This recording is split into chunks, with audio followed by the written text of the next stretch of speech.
Gojek seperti apa, sebagai apa tuh namanya, petani apa yang harus dilakukan. Nah, itu bagaimana Mas yang bisa dipraktikkan gampang-gampangan aja, Iya, supaya kita nggak ribet-ribet gitu? ya kita terima aja lah apa yang kita hadapi, itulah kasih sayang Allah. Kan kita Hmm, tiap sesudah sholat berdoa Rabbana atina fid dunya hasanah wa fil akhirati hasanah wa qina adzabannar. Kan sudah, makanya doa itu sebaiknya bahasa Jawa daripada bahasa Arab nggak ngerti. Itu artinya Robbana, sadar, ya Allah, kamu ya Allah yang memberikan kehidupan saya. Robba kan yang merawat kita, Allah. Sadar, berhubung nggak tahu artinya, ini loh yang bahaya, yang repot itu. Robbana itu artinya, ya Allah, kamulah yang memberikan kehidupan saya. Atina, berilah saya fitunya di dalam dunia ini hasanah, yang terbaik, bukan yang kaya. Hasanah itu yang terbaik. Jadi yang diberikan Allah pada kita saat itulah yang terbaik untuk kita. Kalau kita sadar, pertahankan kesadaran kita. Hidup di dunia ada batasnya. Kalau kita membawa iman, yakin bahagia selamanya. Wal akhiratu sadar dengan apa yang kita kerjakan. Oke, ada pertanyaan dari teman kita Gresik, Mas Wahyu. Mas Hen, sholat melihat Allah dan dilihat Allah itu gimana maksudnya? Gitu. Sholat melihat Allah dan dilihat Allah.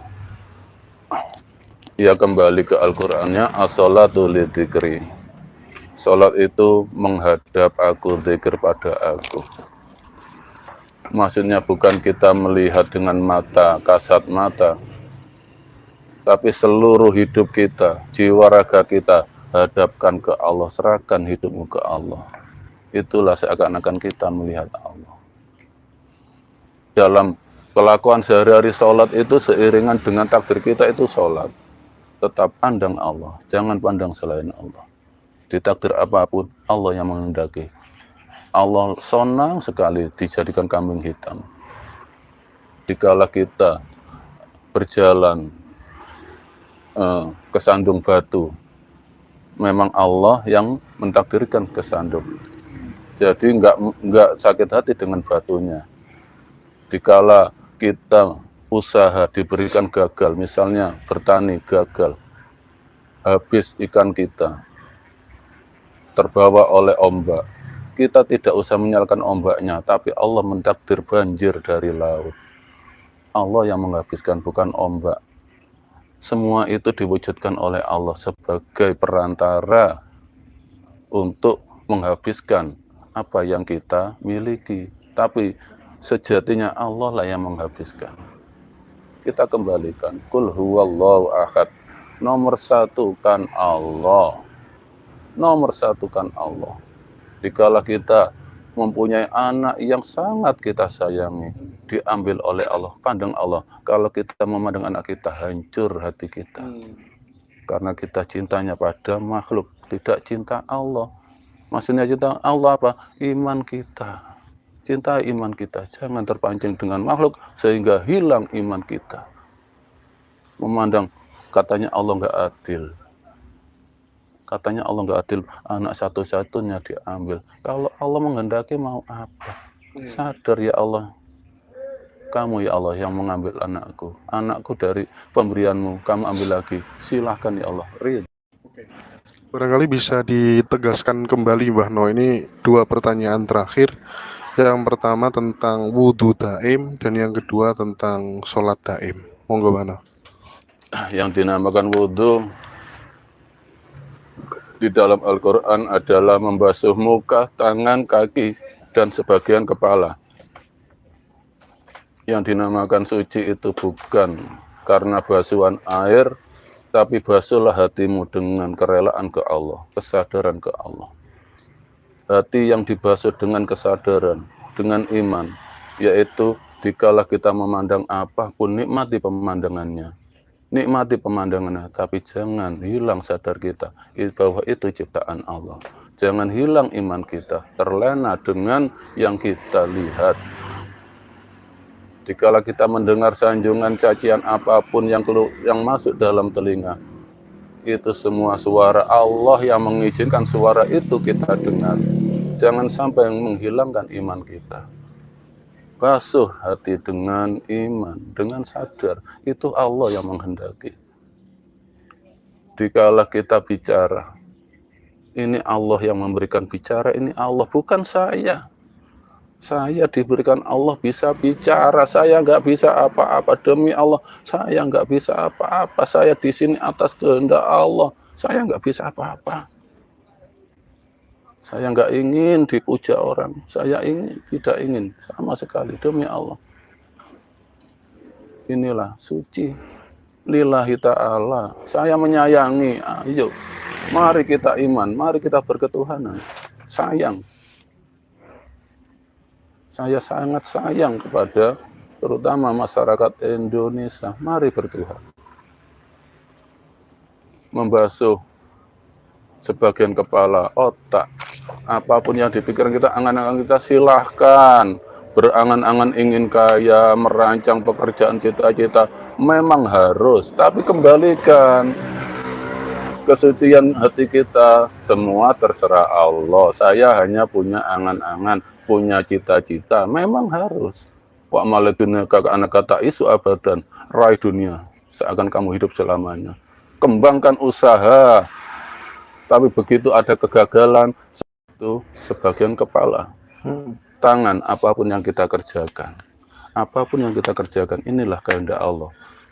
Ditakdir menjadi pemulung, pengamen, pengemis, ataupun pengusaha, itu semua adalah Allah yang menghendaki kita. Kita berarti diberikan amanah oleh Allah. Sebagai pemimpin, sebagai apapun, itu amanah dari Allah. Jangan diakui itu dari kemampuan kamu. Suci tangannya. Kaki kita berjalan kemanapun, Allah yang melangkahkan kita. Jangan pernah menganggap Allah mendolimimu. Jangan pernah. Di saat kita berjalan ke sana tidak menemukan rezeki yang banyak, itu memang Allah menghendaki. Kita belum diberikan tempatnya rezeki yang banyak. Itulah perjalanan kita selalu suci ke Allah. Basuh hati dengan iman. Itu wudu daim. Kalau sholat daim, langkah demi langkah hidup kita ini adalah untuk menghadap Allah. Hanya untuk sadar ke Allah. Kita hadapkan hidup kita ke Allah. Dikala kita bangun tidur pagi hari, kita diberikan kesadaran, langsung serahkan hidupmu ke Allah. Ya Allah, hidupku hanya untuk menjalani takdirmu, ya Allah. Inilah Allah menyaksikan penyerahan kita ke Allah. Ini wajah tu wajah lillahi fataras samawati wal ardh, menjadi kelakuan untuk kita. Hidupku hanya untuk menghadap Allah. Sewaktu-waktu kita diberikan mati berupa apapun, yakin mati kita syahid. Karena hidup kita sudah disaksikan oleh Allah keimanan kita. Itulah syahid. Iya. Mbah, terkait dengan syahadat palsu, Mbah. Jadi yang namanya orang bersaksi itu kan, kalau di pengadilan itu, dia bisa dibilang saksi, Mbah. Itu karena dia sudah melihat nyata peristiwa yang ada, baru dia bisa disebut sebagai saksi. Kalau dia hanya berimajinasi, atau kemudian hanya di dalam perasaan, oh itu berarti katanya saksi palsu.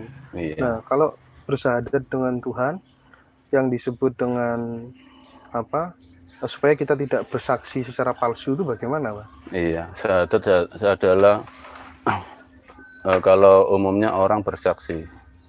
Kalau saya memenuhi syahadat adalah sadar diri, sadar selain Allah, berarti kita palsu saksinya. Katanya hanya bertuhan pada Allah, kok masih percaya ke selain Allah? Kan jelas dalam Al-Quran, Dzalikal kitabul la raiba fihi hudal lil muttaqin, yang dinamakan takwa adalah alladzina yu'minuna bil ghaibi, orang-orang yang mempercayakan pada bil ghaib, zat yang ghaib. Di situ lafaz ghaib ada alif lamnya, makrifat. Yang wajib disembah, wajib diyakini, berarti hanya satu, Allah. Ghaib selain Allah itu tidak bisa dipercaya.